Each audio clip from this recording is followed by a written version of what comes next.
Hola, buenas tardes a todos. ¿Cómo están? Antes que nada, un saludo. Muchísimas gracias por estar aquí. Acabé hace 10 minutos la charla anterior.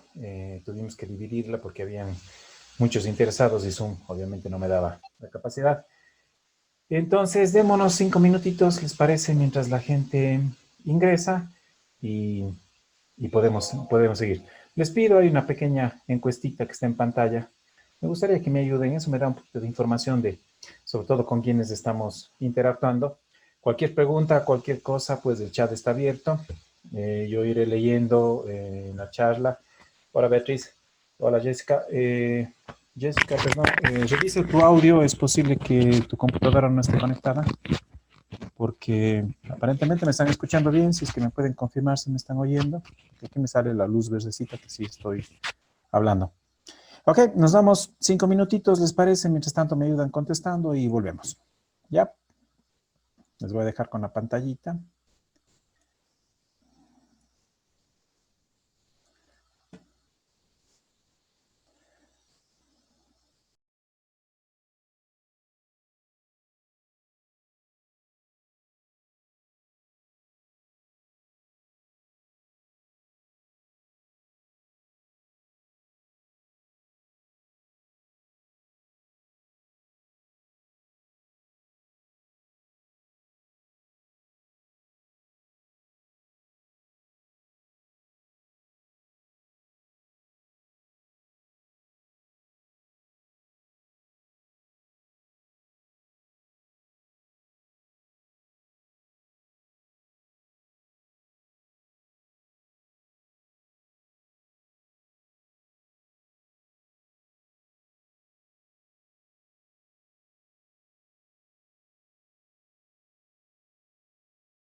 Hola de nuevo. Hola a todos. ¿Cómo están? Hola Silvana, buenos días. Te esperé en el grupo anterior, que era el que pusimos para Argentina por el tema de la hora, pero no hay problema. Ya estás aquí. Ya te extrañaba en el grupo del otro lado. Bueno, amigos, muchísimas gracias por estar aquí. La verdad es un gusto. Como digo, hace 10 minutos terminamos con el otro grupo. Van a aparecer unas pequeñas encuestas durante la charla. Me gustaría que me ayuden contestando porque me va un poco más de información de con quienes estamos interactuando, ¿sí? Sobre todo por el tema que vamos a manejar el día de hoy. Voy a desaparecer un ratito la pantalla. Vamos a compartir mi pantalla de presentación y voy a desaparecer yo de la pantalla para que la vean de mejor manera. Nuevamente, gracias por estar aquí. Ya que estamos en cuarentena, seguimos encerrados, pues aprovechemos el tiempo. Vamos a hablar hoy día sobre tamizaje auditivo neonatal. Para quienes no me conocen y para quienes me conocen, les hago un recuerdo de quién soy. Mi nombre es Dr. Luis Andrés Serrano. Soy médico con especialidad en audiología. Ya 25 años cumplimos de trabajar. Vivo en Ecuador. Soy casado, tengo un hijo, 5 gatos. Soy especialista en audiología infantil. Ya 11 años que me dedico básicamente a la parte de audiología infantil. Soy director médico de Audiocentro, que es mi centro principal en Ecuador. Tenemos oficinas en expansión, trabajamos en Bolivia con Cenaudi. Trabajo en Fundación Funor como director de la parte audiológica. Y dentro del área del tamizaje, pues yo manejo el programa de tamizaje de uno de los hospitales más grandes en Ecuador, un hospital privado en Guayaquil. Trabajamos ya 4 años con el tema de tamizaje auditivo neonatal. Tengo 11 años, como digo, en la parte audiológica infantil, sobre todo con tema de microtia, síndrome de Down y labio leporino, que lo vamos a comentar, tienen algunas características similares. Represento algunas empresas, como empresa, como Audiocentro, trabajamos con algunas empresas. Autometrics, una de las empresas más grandes en este momento en el tema de equipos audiológicos. Brujo, que es una empresa que fabrica vibradores óseos. Neurotron, implantes cocleares, sobre todo con el tema de bajo costo, hacemos más accesibles a la gente. Prótesis auditivas de Sonic. Cenaudi, mi empresa en Bolivia, mi empresa que espero próximamente esté ya en Colombia. En México, el tema del coronavirus nos ha complicado un poquito, pero estamos en el proceso de apertura de las sucursales Paraguay y todo lo que va. Y Videomed, que es una empresa europea que fabrica unos audiómetros espectaculares, sobre todo de tamizaje para serie. Empezando un poquito, quiero iniciar, si el tema se dice así, con una pregunta que muchos padres me hacen. Cuando yo tengo niños con problemas auditivos, la primera pregunta que el papá tiene o me hace es, doctor, ¿cuándo mi hijo va a hablar? Y yo les digo, mire, para que un niño con problemas auditivos hable, yo necesito varias cosas. Y las resumo en una diapositiva que la vamos a marcar así. Primero, el diagnóstico temprano, es decir, la posibilidad de que yo diagnostique al niño con problema auditivo antes del año de edad. Ese diagnóstico obviamente tiene que ser hecho por profesionales especialistas en diagnóstico infantil. La semana pasada hicimos el taller y yo mencionaba que no todo el mundo hace diagnóstico auditivo infantil. De plano, los neurólogos no hacen diagnóstico auditivo infantil y no deberían meterse en el tema de diagnóstico auditivo infantil. Otorrinos lo hacen pocos, no todos. Pediatras se involucran en el tema de tamizaje, que es lo que vamos a hablar ahora, pero realmente el diagnóstico tiene que ser hecho por un audiólogo o un fonoaudiólogo con experiencia en diagnóstico audiológico infantil, que lastimosamente no es factible para todos, no todos lo manejan así. Una vez que hacemos diagnóstico, pues tenemos que adaptar audífonos o prótesis auditivas o implantes cocleares antes del año de edad. Yo les pongo como límite los 2 años de edad. Es decir, de nada me sirve diagnosticar al niño a los 6 meses si le adapto a los 5 años y pasa. En Bolivia tuve hace poco unos pacientes de 7 años, 8 años de México que estuve en el mes de enero en Playa del Carmen, niños con problemas auditivos severos de 5 o 6 años de edad que no tienen aparatos. ¿Y qué hacemos? Y mucha gente piensa que el aparato es el milagro y cuando le ponemos los audífonos dicen no sirven para nada porque mi niño no habla. Eso no es correcto. Los aparatos tienen que tener unas características. El bueno, bonito y barato en audiología no existe, lastimosamente. Si yo no puedo poner audífonos que se vean bonitos y que cuestan $20, no hay eso. Lastimosamente son equipos de alto nivel, no se hable de implantes cocleares, que tienen un costo alto. Por esa razón, el programa de tamizaje tiene que involucrar a la parte gubernamental. lastimosamente no es prioridad en muchos países. Los gobiernos no se involucran en la donación o provisión de audífonos para personas de bajos recursos, y lo deberían hacer. Luego, la oralización. ¿De qué me sirve diagnosticar, de qué me sirve implantar o colocar audífonos si no rehabilitamos al niño?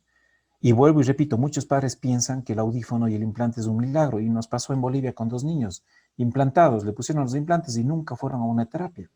Y claro, la culpa es del audífono, la culpa es del implante de mala calidad, porque el niño no habla, pero si nunca fueron a una rehabilitación, ¿cómo podemos hacerlo?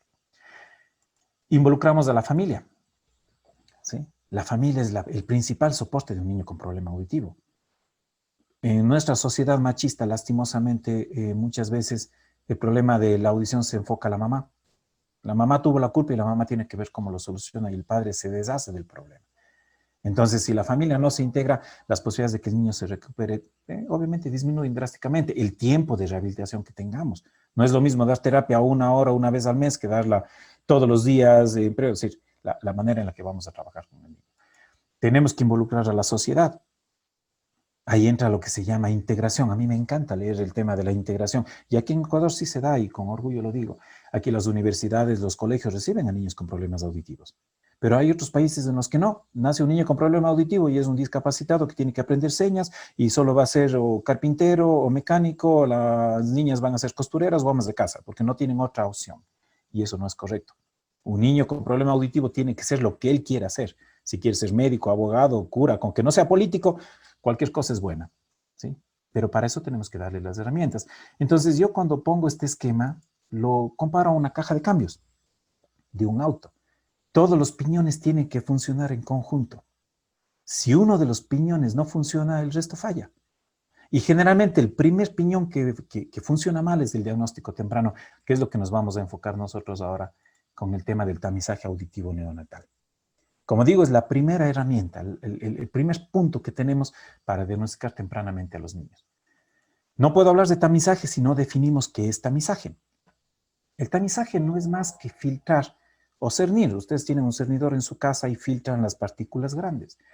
En el tema auditivo, el tamizaje significa filtrar a los niños que no tienen problemas de audición.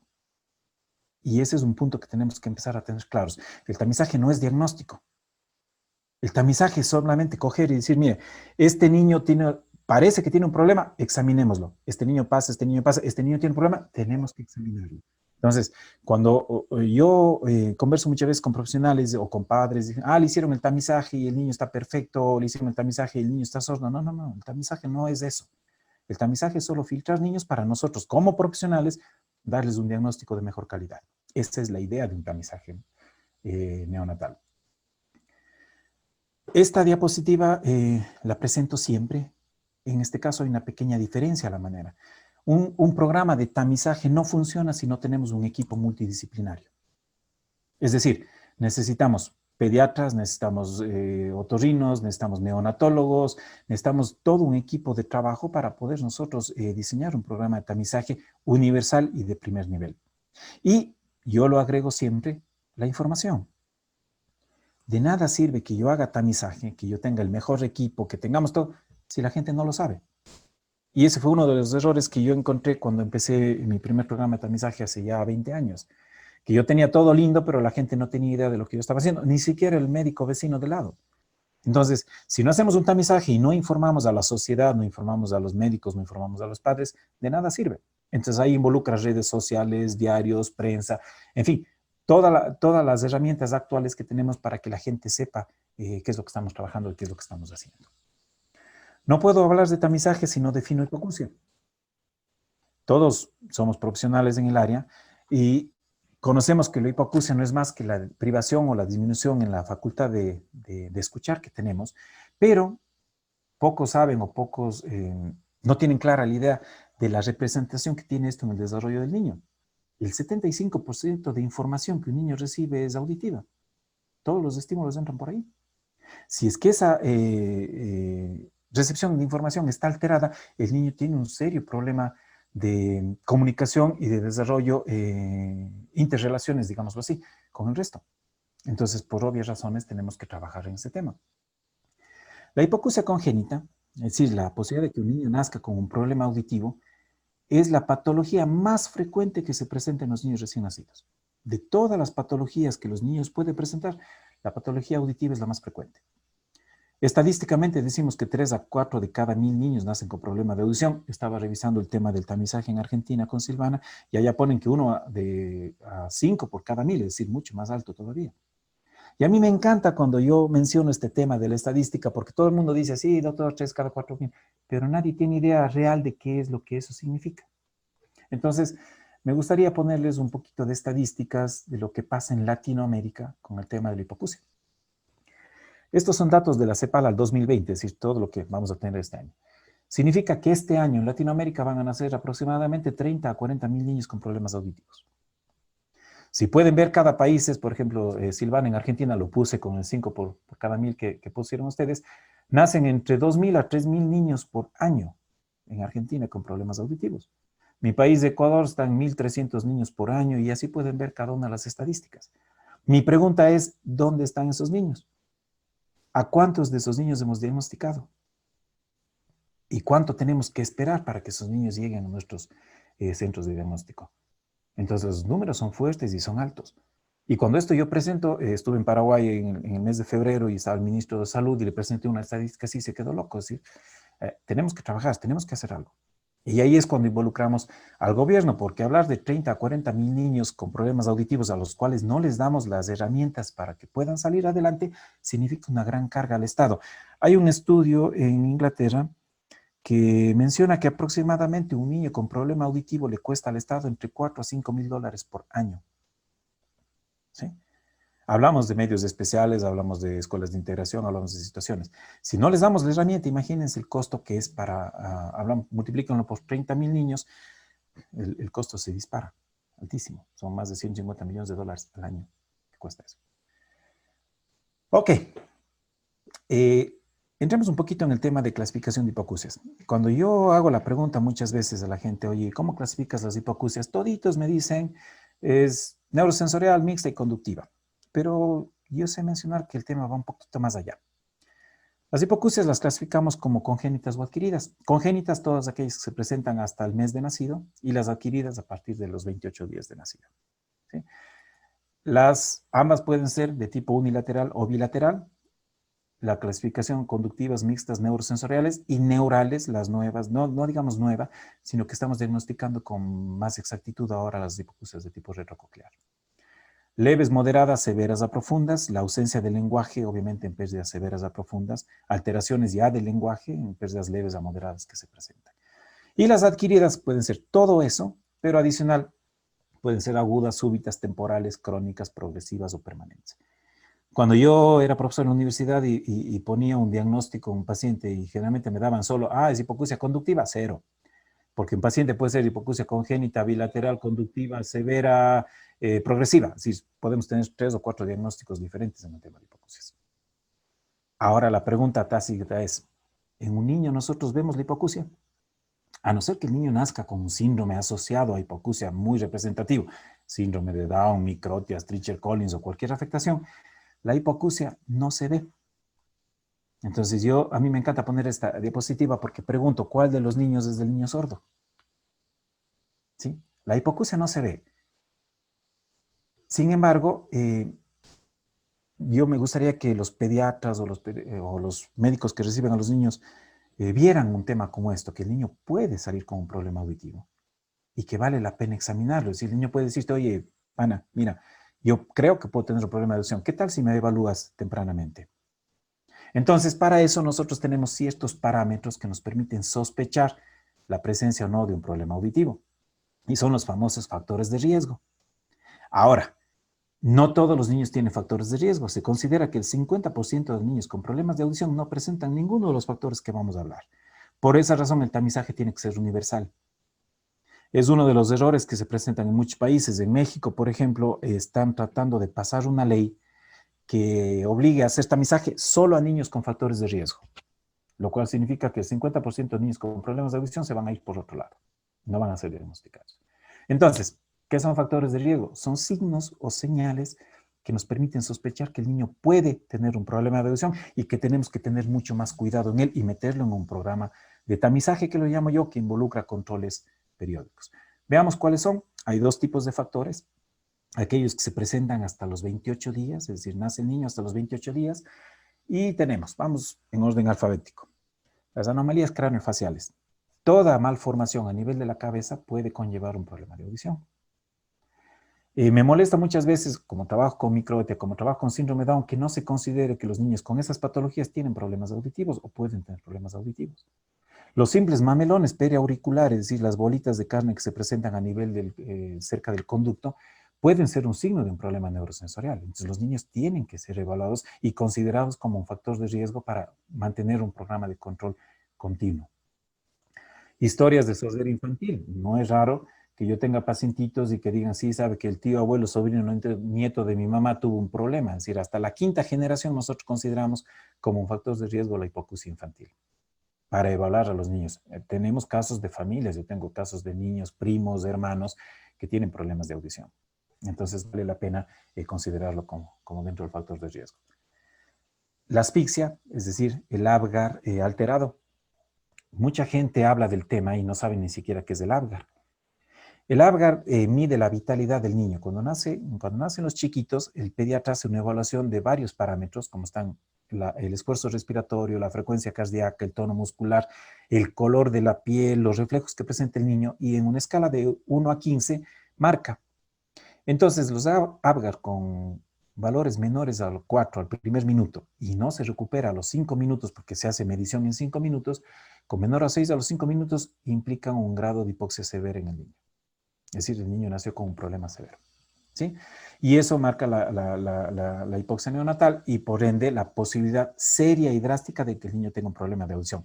Se ha considerado que 1 minuto de hipoxia ya puede causar una lesión permanente a nivel de las células ciliadas del oído. Son muy, muy sensibles a la baja de la concentración de oxígeno. Las hiperbilirubinemias. La bilirrubina es un pigmento que se genera en la destrucción de los glóbulos rojos. Cuando nosotros renovamos glóbulos rojos, se forma el pigmento de bilirrubina que el hígado lo sintetiza y lo elimina en el líquido biliar, en la bilis. Los niños cuando nacen, su hígado todavía no está muy formado, digamos así. Todo toma un proceso hasta que el niño se empiece a despegar por sí mismo y hace que se acumule bilirrubina. Por eso las ictericias neonatales o ictericias fisiológicas que se presentan los primeros días se consideran normales. El problema es cuando hay niveles altos de bilirrubina en la sangre del niño. Y generalmente se da por destrucción masiva de glóbulos rojos. Sobre todo cuando hay factores de RH, si la madre es RH negativa, el niño nace RH positivo, la madre genera anticuerpos que comienzan a destruir los glóbulos rojos del niño, no del primero, ojo, sino del segundo niño. Y el tercero con muchísimo mayor grado. Eso hace que la bilirrubina no pueda ser procesada porque el hígado no está en capacidad de procesarlo y comienza a impregnar estructuras cerebrales con graves daños de tipo neurológico, parálisis cerebral. Y en el tema audiológico se impregnan los núcleos cocleares y por ende hay un problema auditivo de tipo retrococlear. Las infecciones congénitas, la posibilidad de que la madre adquiera infecciones durante el embarazo, muy frecuentes en nuestro medio la toxoplasmosis, la rubiola, y los citomegalovirus o las virosis. Apareció hace poco, hace un par de años, el Zika, por ejemplo, que no estaba considerado dentro de los factores de riesgo, pero que se determinó que sí, causa problemas auditivos. No sé, por si alguien me pregunta, no sé el tema del coronavirus todavía, si es que hay alguna relación en eso, lo veremos probablemente en los próximos años, pero las virosis pueden causar. Y la meningitis bacteriana, obviamente. No es tan frecuente en niños antes de los 28 días, pero se puede presentar. La ototoxicidad. Es frecuente que los hospitales en el área de neonatología utilicen esquemas de antibióticos que se denominan ampigenta, que es el más frecuente, que es ampicilina más gentamicina. La gentamicina tiene una nefrotoxicidad marcada versus una ototoxicidad menor. Es decir, la gentamicina no es tan ototóxica versus la nefrotoxicidad causa o daño al riñón, pero hay ocasiones en que se cambia el esquema. Aquí en mi país, en Ecuador, en mi ciudad, en Cuenca, hace algunos años empezaron a cambiar y utilizaron, en vez de ampigenta, ampiamicacina. Y la amicacina es potencialmente ototóxica. Es decir, la capacidad que un niño tenga un problema auditivo por uso de antibióticos durante el periodo neonatal es altísima cuando se utiliza gentamicina. Perdón, amicacina. Y bueno, obviamente no se utiliza en bebés, pero se está utilizando nuevamente la streptomicina cuando hay casos de tuberculosis resistentes. La streptomicina fue el primer antibiótico que se utilizó en la tuberculosis, pero el problema era la ototoxicidad marcada, que causaba prácticamente hipoacusias profundas en los pacientes. Se dejó de utilizar por esas razones, pero nuevamente se está utilizando porque la tuberculosis tiene una recrudescencia alta y está resistente a los antibióticos. Entonces regresó a la streptomicina. Peso menor a 1500 gramos, prematuridad. Niños prematuros tienen serios problemas a nivel general. Bajo desarrollo, neuromaduración retardada, hipoxia. Entonces, el peso menor es un signo grande en el tema de los problemas auditivos que pueden presentarse. Síndromes que se asocian a pérdida de audición. Hay más de 400 patologías que cursan con problemas auditivos. Pero hay patologías muy frecuentes en nuestro medio, síndrome de Down, microtia, labio leporino, paladar rendido, que nos hacen pensar que el niño va a tener un problema de audición. Por ende, tiene que ser examinado. La ventilación asistida, es decir, el hecho de tener que intubar al niño y darle oxígeno con máquina, va asociado a la hipoxia, va asociado al bajo peso y obviamente es un factor adicional. Además que tenemos que utilizar antibióticos para prevenir infecciones. Es todo un cuadro mucho más complejo el tema de la ventilación asistida. Una vez que el niño nace y pasa el periodo de neonato, los 28 días, también tenemos factores de riesgo. Son similares las infecciones infantiles que se asocian con hipoacusia, meningitis la primera, con una característica especial. La meningitis bacteriana causa osificación de la cóclea. Por ende, este rato, la recomendación es implantación coclear lo más tempranamente posible. Si la cóclea se osifica, no se puede insertar el electrodo y la hipoacusia severa o profunda es muy difícil manejarla. ¿Sí? Tenemos otro tipo de infecciones, el sarampión, y hay una muy especial, las paperas. Las paperas, ¿por qué? Por la hipoacusia unilateral que se presenta, que muchas veces pasa desapercibida. Diagnosticamos al niño con una hipoacusia unilateral profunda y el único antecedente es que tuvo paperas y nunca se les mencionó el tema a los padres. Volvemos a la ototoxicidad, pero aquí sumamos un medicamento. Lastimosamente el cáncer es muy frecuente en niños y empezamos a trabajar con quimioterápicos. En los quimioterápicos hay medicamentos potencialmente ototóxicos, el 5-fluoruracilo es el más frecuente, la ciclofosfamida, en tratamientos de leucemias, por ejemplo, cisplatino, se puede trabajar y pueden ser potencialmente ototóxicos. Ojo, no digo que no se use, porque tenemos que medir o sopesar la posibilidad de que el niño fallezca versus la posibilidad de que el niño viva, si utilizamos antibióticos. Lo que yo critico, y siempre lo hago, es que no se les mencione a los padres la posibilidad de que el niño tenga un problema de audición cuando utilizamos antibióticos potencialmente ototóxicos. Y lo veo lastimosamente con mucha frecuencia. Le dieron antibióticos al niño y los padres ni por idea supieron el tema, se descuidaron, no acudieron tempranamente y tenemos problemas del niño con ausencia de lenguaje por falta de diagnóstico temprano. Otitis media, es decir, la supuración. La supuración tiene un problema, está en íntimo contacto con el oído interno, ventana redonda, agujero oval, nervio facial, están muy cerca de donde se acumula el proceso supurativo. Y por ende, un problema que originalmente era conductivo termina siendo neurosensorial. ¿Sí? Además que hay posibilidades de infecciones adicionales, meningitis bacteriana, mastoiditis, que pueden causar mayores problemas en el niño. Síndromes que se asocian con pérdida auditiva, ya mencionamos, labio leporino, paladar rendido, cualquier tema adicional de eso puede causar problemas de audición en el niño.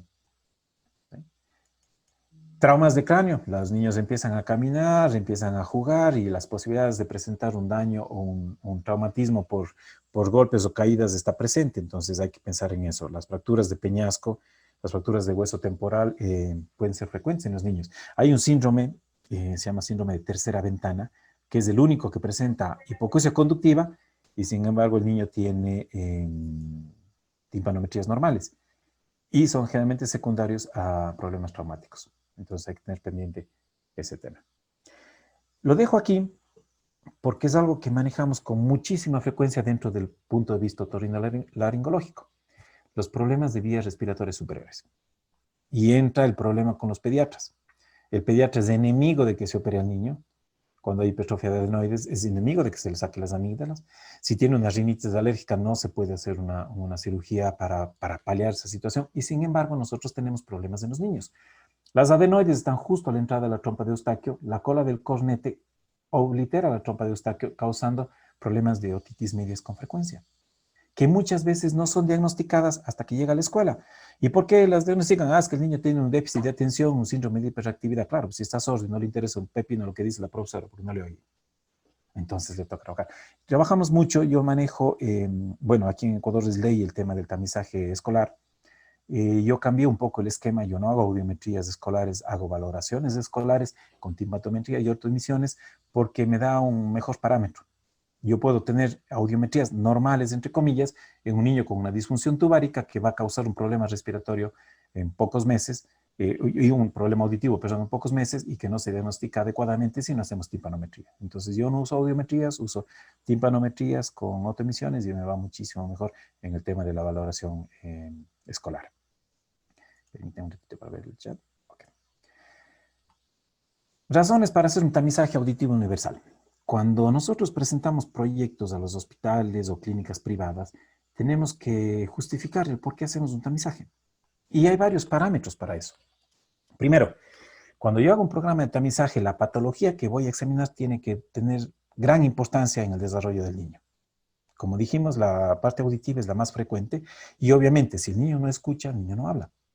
Entonces las capacidades de comunicación disminuyen drásticamente. Por ende, es vital hacer un tamizaje auditivo en los niños. La prevalencia, ya mencionamos que la patología auditiva es la más frecuente. 4 a 5 por cada 1000 niños tienen problemas auditivos. De esos, por lo menos 1 a 2 tienen problemas auditivos severos a profundos, es decir, con serio daño o serio deterioro en la capacidad de generación del lenguaje. Que haya posibilidad de tratamiento. De nada me sirve hacer un tamizaje si no tengo posibilidad de que el niño pueda recibir un tratamiento. Y en la parte audiológica es obvio que sí se puede hacer. Si nosotros diagnosticamos tempranamente, podemos adaptar audífonos, implantes cocleares de manera temprana y el niño va a tener un desarrollo prácticamente normal. Que haya una respuesta al tratamiento es obvio. O sea, le doy tratamiento, pero ¿qué tal responde el niño al tratamiento? Vital. Si diagnosticamos tempranamente y adaptamos tempranamente, el niño no va a tener problemas. Entonces se puede hacer. ¿Y qué ventajas da el identificar tempranamente? Pues obvio, si nosotros diagnosticamos a un niño, lo equipamos a un niño, lo rehabilitamos a un niño, tenemos una persona o un futuro ventajoso para este niño. Si las posibilidades de que él sea un niño normal, que tenga las posibilidades de trabajar, de estudiar y hacer lo que hacen los niños normales, es muchísimo más alta si lo identificamos y tratamos tempranamente. Para eso requerimos ciertos parámetros en un tamizaje. Es decir, ¿qué necesito yo para poder hacer un tamizaje auditivo neonatal? Primero, que el tamizaje tiene que ser simple y rápido y conveniente. Es decir, alguna vez un médico me dijo, doctor, quiero hacer un programa de tamizaje con potenciales evocados auditivos de tronco cerebral. Y dije, está loco. Porque si yo me demoro un niño 15 a 30 minutos en hacer un potencial evocado, ¿cuántos puedo hacer en el día? Entonces, no puede ser un programa de tamizaje con potenciales diagnósticos. Ojo, diagnósticos.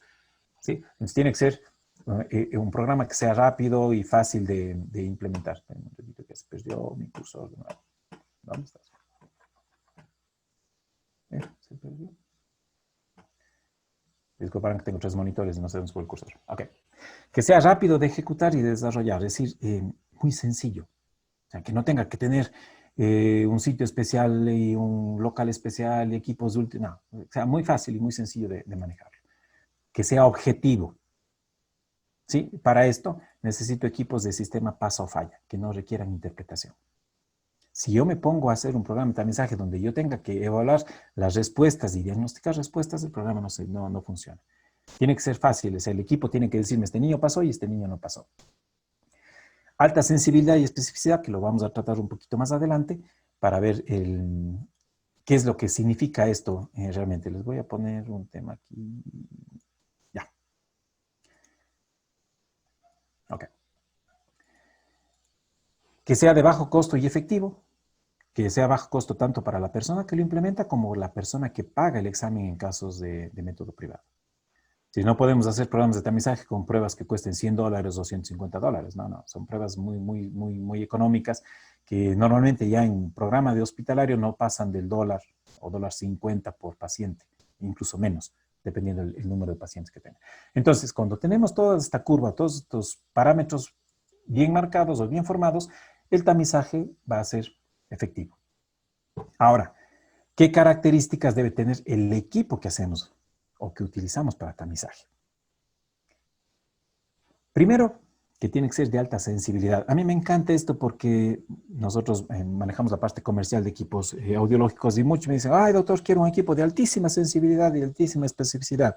Y yo les digo, ¿y sabes qué significa? Y no tienen la más mínima idea. Es más, pongo el ejemplo este rato con el famoso COVID, las famosas pruebas rápidas que se están utilizando. Son pruebas de baja sensibilidad, no más del 60%. Es decir, de 10 pacientes enfermos solo diagnostican a 6. Entonces, los equipos de tamizaje tienen que ser alta sensibilidad y de alta especificidad. Y aquí hay una diferencia. Sensibilidad significa que el equipo esté en capacidad de identificar a los niños que tienen posibilidad de problema auditivo. Y especificidad es lo contrario, es la capacidad que tiene el equipo de separar a los niños que no tienen problema auditivo. O sea, un equipo tiene que ser muy sensible y muy específico. Eso se traduce, por eso la pregunta que tienen en pantalla ahora, en los famosos falsos negativos y falsos positivos. ¿Qué es un falso negativo? Un falso negativo es decirle a un padre cuyo hijo tiene un problema de audición que no lo tiene. Es decir, a un niño con problema auditivo presente le decimos al papá, ¿sabe qué? Su hijo pasó y no tiene nada. Y falso positivo es decirle a un niño que no tiene problema auditivo que lo presenta. Es decir, decirle a un padre, mire, su hijo es sordo cuando no lo es. Por eso la pregunta de qué es peor, los falsos negativos o los falsos positivos. Me imagino que los que contestan estuvieron en el taller de potenciales. Sí, porque en la charla previa con el otro grupo, la mayoría me contestó que los falsos positivos, y no es así. Lo peor que tú puedes hacer como profesional es un falso negativo, es decir, decirle a un padre cuyo hijo tiene un problema de audición que todo está bien y que no pasa nada. ¿Por qué? Porque eso es lo que el papá quiere oír. Y por ende, si tú le dices eso, el papá se queda tranquilo y no hace ninguna acción. Y vamos a perder tiempo en un diagnóstico adecuado en el niño. En cambio, si hay un falso positivo, es decir, yo le digo al papá, mira, tu hijo tiene un problema de audición y el niño no lo tiene, el padre se asusta y la posibilidad de que busque otra opinión es mayor. Por ende, hay una posibilidad de que el niño pueda ser diagnosticado de una manera adecuada mucho más fácilmente que si le decimos lo contrario. ¿Ok? Ese es el tema de los falsos positivos. Ya estoy perdiendo unas cosas. Listo. Hay dos métodos para poder hacer tamizaje auditivo neonatal. Las autoemisiones acústicas y los potenciales evocados automatizados o potenciales de onda quinta. Veamos un poquito de autoemisiones, que es el método más utilizado. Se descubrieron y se las conoció como ecos cocleares y respuestas que genera la cóclea frente a un estímulo. En este caso, las células ciliadas externas reaccionan a los estímulos acústicos, vibran y esa vibración se transforma en una respuesta que lo mide el equipo con un micrófono muy sensible. Hay dos tipos, las autoemisiones transitorias que utilizan como estímulo un clic y las autoemisiones de productos de distorsión que utilizan tonos puros. ¿Cuál es mejor? Realmente en programas de tamizajes y en niños pequeños es mejor utilizar las autoemisiones transitorias. No significa que no utilicemos distorsión, pero las autoemisiones transitorias dan mejores respuestas en niños hasta los 6 meses de edad. La estimulación coclear es más amplia y vamos a tener mejores respuestas. Esto es una demostración de autoemisiones, no es lo que hacemos en un equipo de tamizaje, porque la idea es no interpretar las respuestas, pero las muestro para que tengan una idea de cómo funciona. Es decir, cuando estimulamos productos de distorsión, como es el caso, nosotros encontramos una respuesta coclear versus el ruido de fondo. Para que el equipo considere una respuesta como está aquí, esta relación entre respuesta y ruido de fondo no puede ser mayor a 8 decibeles. Algunos lo consideran incluso entre 5 a 8 decibeles. Ese es el margen para que el equipo considere una respuesta como pasa o no pasa. En este caso, nosotros interpretamos, aquí no hay respuestas, obviamente, pero por ejemplo aquí podría alguien decir, mira, hay una respuesta, pero la relación es tan baja que el equipo no lo considera como respuesta presente. Por ende, el niño no pasa las respuestas. ¿Qué ventajas tenemos con las autoemisiones acústicas? Bueno, hay muchas ventajas realmente. La primera y principal, no necesitamos que el niño nos diga nada. ¿Sí? Antiguamente, cuando se hacía programas de evaluación auditiva subjetiva, aplaudían, hacían sonar chinescos esperando una respuesta del niño, sea cual sea ella. ¿Sí? Y en el caso de las autoemisiones, no. Simplemente le ponemos la sonda y esperamos que el equipo nos diga qué es lo que está sucediendo. Por obvias razones, es ideal para bebés y pacientes no colaboradores, por esa misma capacidad. Y la ventaja es que puede ser específica de oído, lo que no hace una evaluación subjetiva. En Bolivia hay alguna persona que le llama el test del despertar. He buscado en toda la literatura, no hay nada de eso. Obviamente es aplaudir o hacer un ruido para ver si el niño se despierta frente a los sonidos. Y eso puede marcar que el niño se despierte, sí, pero puede tener una sordera unilateral y él te responde con el mejor oído, pero no te evalúa los dos de manera independiente, lo que hacen las otras emisiones, que sí lo pueden hacer de manera independiente. Son específicas en su localización y esto tiene gran importancia en el diagnóstico de las neuropatías auditivas. Es decir, cuando yo tengo autoemisiones acústicas presentes, sé que las células ciliares externas están funcionando. Y si tengo un potencial alterado, puedo pensar que el niño tiene una neuropatía auditiva o diagnosticar una neuropatía auditiva con ese tema. No dependen de la integridad, obviamente. Es esa la razón por la que podemos hacer autoemisiones a las 24 horas de nacido, sin problema. A diferencia de los potenciales evocados, que como les dije la semana pasada, se deben hacer a partir de los 4 meses porque depende de la integridad del sistema neuronal. Es decir, que el niño haga un proceso de neuromaduración para poder hacer potenciales evocados, lo que no sucede con las autoemisiones acústicas. No requerimos ambientes amortiguados. Ojo, no significa que podamos hacerlo en el patio del hospital, ¿sí? Yo cuando marco un programa de autoemisiones, recomiendo destinar un área específica para eso. En neonatología, el ruido de los monitores, de los ventiladores, supera los 70 decibeles, lo cual muchas veces vuelve casi imposible hacer una prueba en un área de neonatología. Entonces tenemos que separarle al niño. Tenemos un cuarto adicional, por ejemplo, en el hospital donde hacemos el programa, tenemos un cuarto aparte donde ponemos al niño para poderlo evaluar. Sobre todo porque te disminuye el tiempo de evaluación. Luego, son rápidas. Normalmente no te debería tomar más de 5 minutos hacer una evaluación con autoemisiones acústicas. Y para eso, como digo, en ambiente controlado vale la pena. Son económicas, el costo del equipo, el costo de los tips es muy bajo, lo cual repercute en una buena relación costo-beneficio, es decir, podemos evaluar sin que te cueste mucho, tanto al personal, digamos, ustedes compran un equipo, el hospital, o al mismo padre que lo va manejando. Y son el método de tamizaje auditivo por elección. Por elección. Es decir, la idea de tener autoemisiones acústicas es que podemos evaluar a muchos niños, pero hay que tener ciertas consideraciones. Y la principal de ellas, y es el primer error, las autoemisiones no son diagnósticas. ¿Sí? A mí me molesta mucho cuando tengo padres que me dicen, es que le hicieron el tamizaje y todo está perfecto. Sí, estaba perfecto en ese punto, pero no significa que esté perfecto ahora. No pasó las autoemisiones, mi hijo es sordo. No, ok, evaluemos primero a ver por qué razón no pasó las autoemisiones. Un tapón de cera, se tapó la sonda o cualquier situación. Es decir, no son diagnósticas. Lo único que hacen es decirte, mira, algo está pasando, haz una evaluación integral, como dijimos en el taller de potenciales. Cuando nosotros tenemos niños, tenemos que hacer una evaluación integral de audición. Autoemisiones por sí solas no sirven para nada, lo digo yo así grotescamente muchas veces. Sí lo enfoco como método diagnóstico. Pero si lo manejo como método de screening, son espectaculares.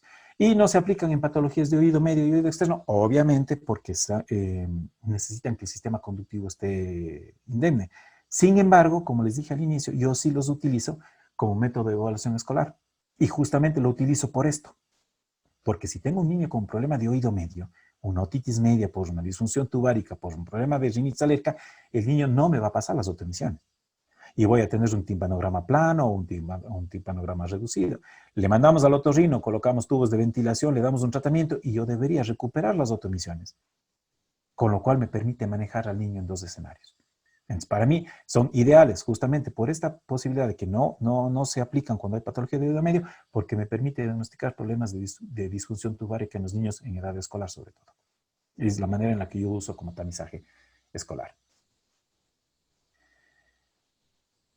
La principal limitación es que no son válidas en neuropatías auditivas. Cuando yo hablé de factores de riesgo, si fueron observadores, se dieron cuenta de que yo puse en color rojo ciertas situaciones. Y realmente hay 3 situaciones en las que no se debe utilizar autoemisiones acústicas como método de tamizaje auditivo. Asfixia neonatal, es decir, los más frecuentes, hiperbilirrubinemia, con posibilidad de kernícteros y la ventilación asistida. ¿Por qué causa?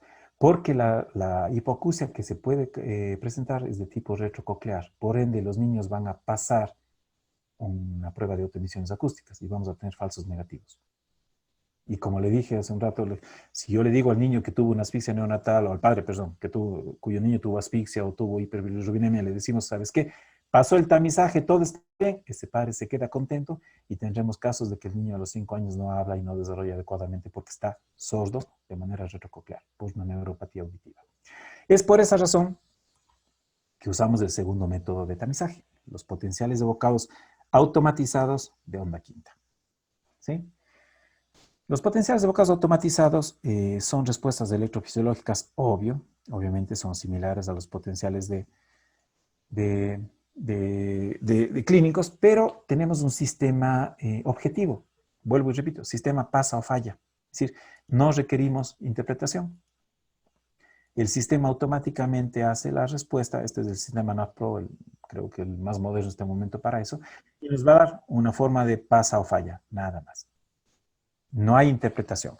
Lo único que podemos variar es la intensidad. Normalmente se hace a 35 decibeles. Si el niño no pasa, se permite subir a 45 decibeles y en esa manera poderlo manejar. A pesar de ser un método de tamizaje, yo lo considero prácticamente diagnóstico. ¿En qué sentido? Niño que no me pasa potenciales evocados a 35 decibeles, niño que tiene un problema auditivo que debemos evaluar ya de una manera integral para diagnosticar umbrales. A diferencia de las autoemisiones, que hay muchos factores que pueden influir, si el niño hacemos un potencial bien hecho y no pasa, ese niño tiene un problema auditivo. Entonces, bajo ese punto, es una objetividad superior al 99%. Sandra dice, a veces la conexión dificulta sacarlo. Sí, sí, sí. Justo hablaba en el grupo hace un poco. Cuando implementamos un programa de tamizaje en un hospital que ya tiene sus protocolos marcados, a veces es muy difícil cambiar eso. Y viene el director y dice, no, señor, tiene que hacer el tamizaje aquí, donde tengo por poco una orquesta tocando al lado. Entonces, cambiar esos criterios cuesta, pero hay que explicar las razones, explicar los motivos del por qué no puedo hacer un tamizaje en la sala donde están los papás, por qué no puedo hacer un tamizaje en el área de neonatología y por qué necesito un sitio tranquilo donde yo pueda hablar a los niños de manera más objetiva. Bueno, el tronco cerebral, seguimos. La valora la vía auditiva periférica hasta el tronco cerebral, obviamente colículos inferiores, pero valoramos todo. Cuando Natus lanzó su primer sistema de potencial de onda quinta hace ya casi 10 años, fue la primera empresa que utilizó estímulos CHIRP. Como hablamos en el taller la semana pasada, CHIRP tiene una característica especial, estimula la cóclea de una manera mucho mejor que si lo hacemos solo con el clic tradicional. La ventaja es que al obtener una onda quinta mucho más marcada, de mejor manera, el examen es mucho más objetivo y mucho más específico. La amplitud de la onda 5 con estímulo CHIRP es muchísimo más alta, por ende el equipo tiene más facilidad de discriminar lo que es una respuesta de lo que no es una respuesta. Natus fue el primer centro que puso el equipo. Ahora casi todos tienen estímulos CHIRP. Es más, si van a lanzar programas de tamizaje y van a hacer con potenciales de onda quinta, pidan que el equipo tenga estímulos CHIRP, porque la respuesta va a ser mucho mejor y los diagnósticos van a ser mucho mejores. Como digo, la sensibilidad superior al 99% en el tema de potenciales. Ok, ya hicimos autoemisiones, hicimos potenciales. Ahora, ¿qué pasa con el término pasa o falla? El estímulo Tom Boers se utiliza para frecuencia específica. María Eulalia, eso es para diagnóstico. Cuando hablamos de tamizaje, no hacemos interpretación. ¿Sí? No hacemos interpretación. El equipo de tamizaje solo hace potencial con clic o tono CHIRP a 35 decibeles. Ya cuando utilizas Tom Boers o otro tema de cosas, significa que estás haciendo diagnóstico clínico y ya es el proceso posterior al tamizaje. Ya lo vamos conversando. ¿Qué significa pasa o falla?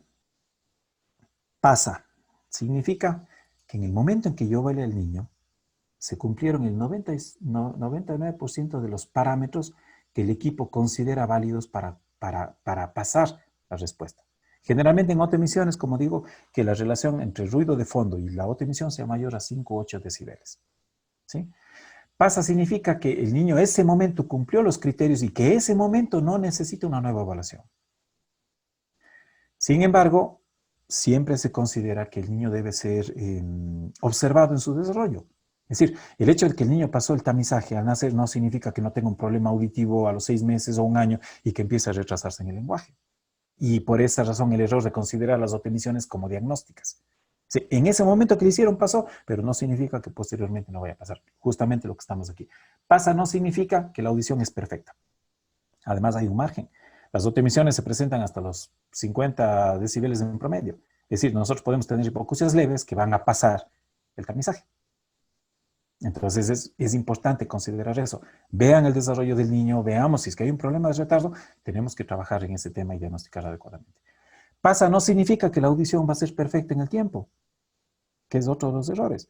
El niño nació bien, perfecto, pero ¿qué tal si le dio una neumonía y lo ingresaron al año de edad y le dieron ototóxicos? Ahí es cuando la audición se va a dañar. Entonces, el momento que evaluamos es lo que vale, posteriormente no. Falla, ¿qué significa? Lo opuesto, significa que el niño no cumplió los parámetros y por ende el equipo no lo deja pasar en el tema y que necesita ser evaluado. Falla significa que el niño en ese momento no cumplió los criterios y que necesitamos una nueva evaluación lo más pronto posible. Ahí entra el protocolo que lo vamos a tratar al final. Falla significa que se debe mantener con mayor razón un monitoreo del desarrollo del lenguaje del niño. Mucho más razón. Su bebé no pasó, veamos, vamos a ver cómo va evaluando, cómo va desarrollando el proceso del lenguaje y si es que algo pasa, pues tenemos que trabajar. Falla no significa que el niño sea sordo, ¿sí? O que tiene confirmada una pérdida auditiva. Como digo, en el tema de potenciales de onda quinta, sí lo considero prácticamente diagnóstico. Obviamente hay el tema del manipuleo, de que el conducto puede estar tapado, una serie de cosas. Pero si un niño no pasó un potencial de onda quinta, la posibilidad de que esté presente una pérdida auditiva es muy alta. Falla no significa que el equipo está dañado o que el que hace el examen no tiene idea de lo que hace. ¿A qué me refiero con esto? Muchos niños con problemas auditivos, los papás le aculpan al equipo, sobre todo en los temas de equipos del Estado. Ah, no, es que esos equipos no sirven para nada, es que la enfermera no sabe para nada, y tratan de echarle la culpa de la pérdida auditiva al equipo, y se demora en el tema del diagnóstico. Entonces hay que tener muy pendiente esa situación. ¿Cómo hacemos un protocolo de tamizaje? Antes de eso, hay un tema que a mí me interesa mucho, es este de aquí. ¿Quién debe hacer tamizaje auditivo neonatal? Les doy 30 segunditos para que contesten esto.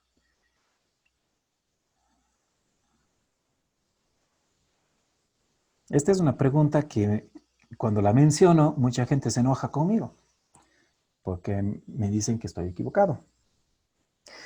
Y como veo que casi el 76%, 80% contestan que el audiólogo, pues les digo que no, están equivocados.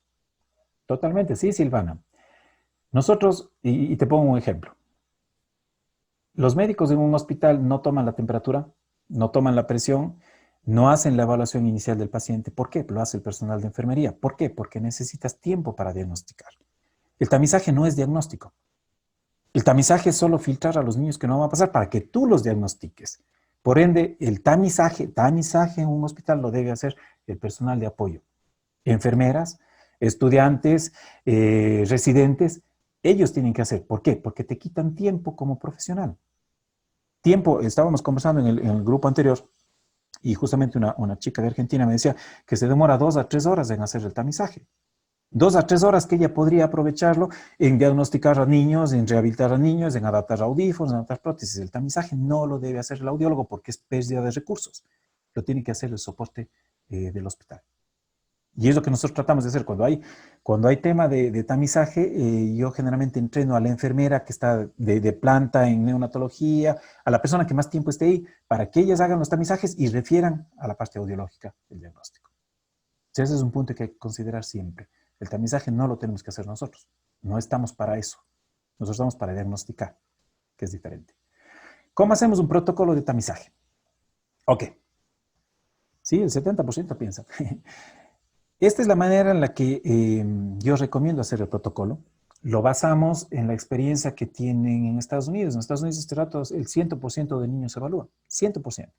Y ahí Natus tuvo mucho que ver porque trabajaron desde hace muchísimos años con el tema del tamizaje. Entonces desarrolló un protocolo en base a los factores de riesgo. ¿Y en qué consiste? Nace el niño y nos preguntamos, ¿tiene o no tiene factores de riesgo? Si el niño no tiene factores de riesgo, hacemos tamizaje con autoemisiones acústicas. Si el niño pasa, le damos de alta con las recomendaciones del caso, obviamente. Y si el niño no pasa, le repetimos el test a los 30 días. ¿Por qué puede no pasar un niño autoemisiones? Cuando yo hice mi primer programa de tamizaje hace 20 años, me di cuenta, por ejemplo, que todos los niños que nacían de cesárea no pasaban las automisiones. Y obvio, ¿por qué? Porque una de las razones para la labor de parto es que el niño pase por un canal estrecho, para que, como se decidió, se exprima el niño. Sale el líquido de los pulmones, sale el líquido de los oídos, y entonces el niño desarrolla de mejor manera, lo que no pasa cuando hay cesárea. Entonces, la acumulación de líquido amniótico, de sangre, meconio en los niños era frecuente, por ende no pasaban el tamizaje. Entonces, si el niño no pasa, le repetimos a los 30 días, autoemisiones. Si el niño falla a los 30 días, ya me preocupo. Y lo mando a potenciales de diagnóstico, ojo, no potenciales de tamizaje. Lo mando a potenciales de diagnóstico pasado los 4 meses de edad. Y ahí confirmamos si es que el niño tiene o no tiene un problema auditivo. A los 6 meses el niño tiene que estar adaptado. El tema de implantes cocleares en Estados Unidos ya se está haciendo tempranamente. En otros países manejan protocolos de 1 o 2 años de edad, pero el niño tiene que estar adaptado a partir de los 6 meses, si es que es con prótesis auditivas, para dar una estimulación previa a un implante, o ya implante coclear si es que el protocolo de ustedes lo maneja así. ¿Qué sucede en un niño con factores de riesgo? En niños con factores de riesgo no se debe utilizar autoemisiones acústicas. Hablamos de niños de neonatología. En niños con factores de riesgo, sí o sí, se debe utilizar potenciales de onda quinta. ¿Por qué? Por la posibilidad de la neuropatía auditiva y los falsos negativos que podríamos tener utilizando solo autoemisiones acústicas. Hablamos de hospitales, ojo, hablamos de hospitales, centros de hospitales. Entonces, en potenciales tenemos 2 opciones. Que el niño pase. Si el niño pasa, le decimos, mira, su hijo pasó, pero lo tenemos que tener en control permanente durante los próximos 2 o 3 años. Y este es el punto principal que falla. Yo tengo, por eso lo manejo el tema de la microtia. Tengo niños con microtia que son factores de riesgo y nunca, ya si le hicieron un tamizaje es buena, pero el resto nada. Nunca les dijeron, mira, hay que evaluarlo cada 6 meses, hay que evaluar su oído bueno a ver cómo está. Es decir, el esquema de tamizaje involucra esto, control. Si nosotros hacemos autoemisiones o hacemos potenciales y lo dejamos a la bendita de Dios, no sirve para nada. No estamos haciendo tamizaje.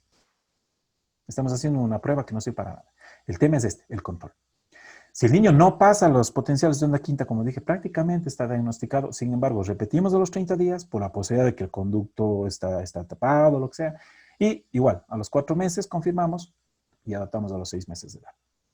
Ojo, si yo trabajo con niños de factores de riesgo, sobre todo con niños prematuros, los potenciales evocados tienen que esperar. Hablábamos de la edad corregida. Yo no puedo hacer, no se debe hacer, ni siquiera en niños normales, potenciales a las 2 semanas, peor aún en un niño prematuro. Si el niño nació con prematuridad, tenemos que corregir los meses de prematuridad y estaremos haciendo los potenciales pasados los 5, 6, 7 meses de edad. Caso contrario, vamos a tener problemas. Ahí es cuando lanzamos recomendaciones. ¿Qué recomendaciones tenemos para los programas de tamizaje? Básicamente son 4. Primero, que hagamos el tamizaje cuando el niño salga al alta. Por lo que les comenté, la posibilidad de sangre, líquido en los conductos, toma a veces 2 o 3 días que ese conducto quede limpio, entonces esperar lo más posible. En la charla anterior, una chica me decía es que el protocolo del hospital dice que lo haga a las 24 horas, pero el niño se va a quedar 2 meses en neonatología para que le hagas a las 24 horas. Espera que salga el niño al final para que le hagas al final. Si el niño nació por cesárea, normalmente se quedan 5 días, hazle a los 5 días. Normalmente hacemos en 24 horas en los niños de parto normal, nada más. Pero niños que están por cesárea o que están en neonatología, esperemos el alta, porque la respuesta va a ser mejor. Cualquier programa de tamizaje a nivel hospitalario o clínicas privadas involucra tener los 2 sistemas. Autoemisiones acústicas y potenciales de onda quinta. No es correcto hacer tamizaje universal si usamos solo autoemisiones acústicas. Zulma está ahí y ella sabe que en Perú, por ejemplo, como gran novedad, en Lima hace 4 años el principal hospital de Lima puso un equipo de autoemisiones acústicas para hacer tamizaje. Lo que están haciendo es pruebas de autoemisiones, no están haciendo tamizaje. ¿Por qué? Porque hay niños que no se debe utilizar ese tipo de evaluación. Documentar los casos, es decir, el seguimiento. Niño que no pasa, niño que tiene que regresar. Ahí es cuando involucramos al trabajo social, por ejemplo. Mire, ¿sabe qué? Yo valé a este niño hace un mes, el niño no pasó, el niño tiene que estar aquí. Y tienen que llamarle y tienen que esforzar para que el niño regrese. A veces es difícil porque estamos en zonas rurales, los padres viven fuera, en fin, Pero toca hacerlo. Tienen que regresar los niños al hospital. Y para eso necesitamos documentar, incluso con afán de investigación, afán de presentación en congresos, es decir, manejar la experiencia, compartir las experiencias que tengamos. El mayor problema de cualquier programa de tamizaje es no hacer tamizaje. Que no. Lo mayor o lo peor que pueden hacer es no hacer tamizaje. Empecemos, ok. No tenemos recursos para hacer potenciales, empecemos con autoemisiones, pero ojo, hay ciertos niños que pueden pasar y que necesitamos tenerlo mayor control. Entonces, trabajando en ese tema, nosotros vamos a trabajar o vamos a tener buenos resultados y de mejor manera. Con eso, hemos terminado esta charla, era obviamente más chiquita, para no aburrirlos mucho. Si tienen alguna duda, generalmente el cerebro lo lee en el tono del pregunta. Todos lo leyeron como mexicano. Si tienen alguna duda, alguna pregunta, encantado de la vida, vamos a abrir el chat este rato, podemos conversar. Sandra dice, en términos de reconocimiento económico por actividades en salud auditiva, ¿cómo lo manejan? No entiendo bien tu pregunta, pero me imagino que es ¿cuánto cuesta hacer un programa de tamizaje? Veamos eso. ¿Cómo lo puedo contestar? Dame un segundito, solo organizo mi... Ya. Ok, si separamos el tema económico en la parte pública y la parte privada, es diferente. Vuelvo y repito, privadamente no podemos hacer tamizaje universal. Privadamente lo único que hacemos es pruebas de autoemisiones acústicas o pruebas de potenciales de vocados. ¿Por qué razón? Porque no nos llegan todos los niños. Es imposible. Entonces, privadamente, a veces me dicen, doctor, quiero comprar un equipo de potenciales de vocados de onda quinta para hacer tamizaje. Le digo, estás loco. Porque económicamente no te va a reportar. El equipo te cuesta 13, 14 mil dólares, harás 2 al mes, o sea, en 10 años no vas a sacar el costo del equipo. Si eres pediatra, como yo trato de manejarlo, les enfoco a que ellos compren equipos de autoemisiones acústicas. Hablamos de equipos de 2.500, 3.000 dólares, que sí lo van a poder recuperar desde el punto de vista económico. Por ejemplo, privadamente una prueba de autoemisiones tipo screening en niños está entre 15 y 25 dólares. No pasa de eso. Entonces, si tú tienes 10 niños al mes, son 150 dólares, en un año estás hablando que has sacado más del 50% del equipo. Entonces, desde ese punto de vista, te permite recuperar la inversión. Y por esa razón enfocamos a que los pediatras compren equipos de tamizaje. Ahora, si hablamos de clínicas grandes, privadas incluso, u hospitales, tienen que invertir. Oye, el gobierno gasta muchas veces en burradas que no sirven para nada, ¿sí? Un equipo de una inversión de un proyecto de tamizaje, estaríamos hablando de 20 mil dólares en el peor de los casos, para tener equipado un centro de tamizaje universal, que es nada frente al presupuesto de un hospital. El tema es que lo quieran hacer. Sandra dice, no, si lo hacen otros servicios, no hay pago de audiólogos, somos la empresa. Atendemos a veces en residencias externas, UCI, nos llaman por necesidad de evaluación y nos pagan cada procedimiento. Eso es diferente. Estás, como parte privada, estás dando un servicio y es bueno, pero tienes que hacer números. Por ejemplo, si te llaman a UCI, a cuidados intensivos, tienes que tener un equipo de tamizaje de potenciales. No puedes hacer tamizaje con autoemisiones. No debes hacer, mejor dicho. Y si lo haces, tienes que tener presente que los niños que tengan hipoxia, bilirrubinas altas o bajo peso al nacer son niños que pueden tener neuropatía auditiva.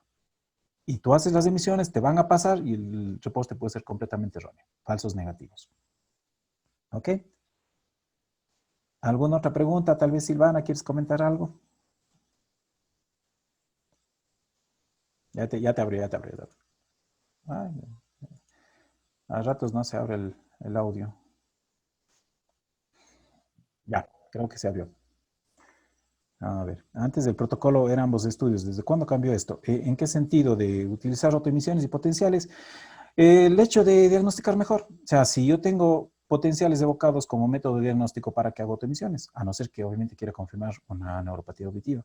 Pero como tamizaje es mejor separar autoemisiones en niños de ginecología y potenciales de niños de cuidados intensivos. Es la mejor opción. A ver, déjame ver, Silvana, que creo que el internet no me deja abrirte y se cierra el micrófono. ¿Alguien tiene alguna otra pregunta? Ahora me demoré menos. En otra me demoré más de una hora. Zulma, comentarios. Bien. Ay, ¿cómo va? Hola, ¿qué tal? Todo bien, excelente. ¿Cómo está el tema del tamizaje en Perú? Cuéntame. Aquí, como les comentaba la vez pasada, lamentablemente todavía no es universal, pero tenemos un centro, un hospital, que sí realiza tamizajes auditivos, ¿no? A los recién nacidos y otras pruebas en caso que se deriven a algunos niños. ¿Ya? Pero, por ejemplo, no se realiza a todos los recién nacidos como se esperaría, ¿no? Igual creo que la vez pasada el doctor que era de Piura estaba comentando que había planteado ¿no? un programa, pero que todavía no se había podido Sí, sí, habilitar. estamos en contacto con el doctor Gino, creo que era el nombre. Eh, Quedamos en conversar a ver si les podemos apoyar en Pero información, en charlas de aquí, situaciones. claro, sería ideal. Aquí lo que he visto últimamente es que las clínicas privadas están realizando, pero solamente autoemisiones acústicas, ¿no? Como tamizaje neonatal. Y el Sí, costo, por ejemplo, es de $70 más o menos. pero eso ya estamos hablando de que quieren sacar el equipo en 6 meses, eso ya es otra cosa. Sí, Que la idea prácticamente es la algo idea relativamente nuevo, entonces la gente, los papás escuchan y se emocionan y bueno, sí, pero el problema es no, que $70, muchos padres dicen no. Cuando nosotros pusimos el bueno, programa en el igual las hospital clínicas, privado, ¿no?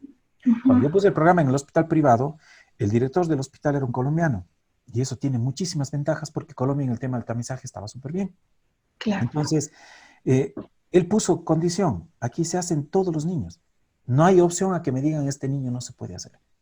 Porque había pediatras que decían, no, es que yo no quiero que a mi niño lo evalúen y no sé. No, no hay, se pone dentro del costo del paquete quirúrgico de cesárea y de parto normal, se pone el tamizaje neonatal. Y así trabajamos. Esa es la manera en la que se puede valorar y se debería valorar. Pero sí considero excesivo poner $70 en unas autoemisiones porque vas a asustar al padre o vas a asustar incluso al médico. $70 o $70. Entonces, normalmente, claro, por ejemplo, eso lo he visto en una clínica privada, ¿no? No en un hospital, por ejemplo. sí, Entonces, sí, yo creo que se puede hacer. debería ser como comenta usted dentro del paquete y en realidad debería ser un programa del gobierno, ¿no? Debe ser, Para es que que sea universal. el gobierno tiene que involucrarse sí o sí. Para hablar de tamizaje universal tiene que entrar el gobierno, caso contrario no lo podemos hacer. Estamos hablando de pruebas de screening más no de tamizaje universal. ¿Qué opina Silvana en Argentina? Estaba leyendo un poco.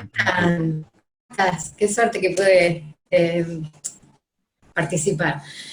Nosotros en privado, $8 cobramos las autoemisiones. Wow. Claro, es que es un precio, como digo yo, ronda entre los 15 y $25 en promedio. Claro. Y el hospital no sé cuánto nos pagan al hospital Claro. las autoemisiones. Pero los Nosotros, hospitales tienen equipos o hacen como mencionaba alguien que van a hacer en el hospital. ¿El hospital tiene equipos propios allá? en el hospital que estoy yo, sí, tenemos solamente el autoemisor con productos de distorsión y de transitorias. Ujú. Yo lo evalúo con los dos protocolos, Ya. pero no sé en otros hospitales, creo que solamente con productos de distorsión. Bueno, se recomienda en niños hasta los 6 meses de edad es mejor evaluarlos con transitorias. La estimulación con clic es mucho más marcada a nivel coclear y las respuestas son mejores que hacerlo con productos de distorsión. Yo los hago igual, lo hacía con distorsión, pero se recomienda en niños hasta 6 meses hacerlo con autoemisiones transitorias. No, si le haces los dos, está bien igual, ¿no? Pero para quedarme más tranquila, porque me Claro, gusta obviamente. Pero no hacen potenciales de onda quinta. en el consultorio, no en el hospital, no tenemos. Eso, por ejemplo, es algo que debería cambiarse. O sea, un hospital no puede privarse de tener un tamizaje Estamos con... lejísimos de esto, pero a mí me sirve porque vamos con todo para después que pase este tema que estamos atravesando grave. Ya hice la solicitud muchas veces y yo quiero lo óptimo para el hospital. Sí, nosotros estamos hablando, yo hice una propuesta a Natus en estos días para ver la posibilidad de poner más accesibles los equipos, porque lastimosamente son costosos. Entonces vamos a ver si podemos hacer algo por ese tema, por ese lado.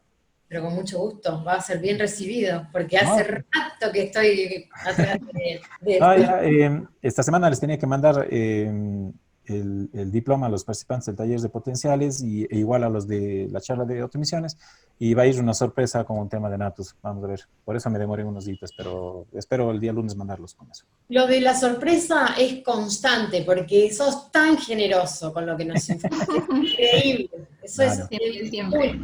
Lo digo con todo respeto y con el mayor de los agradecimientos, porque es increíble cómo nos transmitís tu experiencia y cómo aprendemos sinceramente de esto. No, la idea es eso, la idea es eso. Es más, el tema del taller, bueno, tú estuviste en el taller, pero voy a hacer una charla como esta solo de potenciales para el resto de gente, obviamente mucho más reducida, pero para que la gente tenga más clara cuál es la idea. Por ejemplo, Jennifer dice, ¿cuál es la diferencia de transient, subproducto y distorsión? El tipo de estímulo. Claro. Transitorias utilizamos clics, una estimulación coclear amplia, pero no específica, ¿sí? No especificamos frecuencias. Y en productos de distorsión utilizamos tonos puros, entonces la respuesta es frecuencial. Es más, cuando tú haces una audiometría con producto de distorsión, es casi espejo de una audiometría tonal. Es simpaticísimo. Si tú te fijas, la curva que obtienes es muy similar a la curva de una audiometría tonal. Es más, por eso algunos equipos hacen audiometrías ahora con autoemisiones acústicas.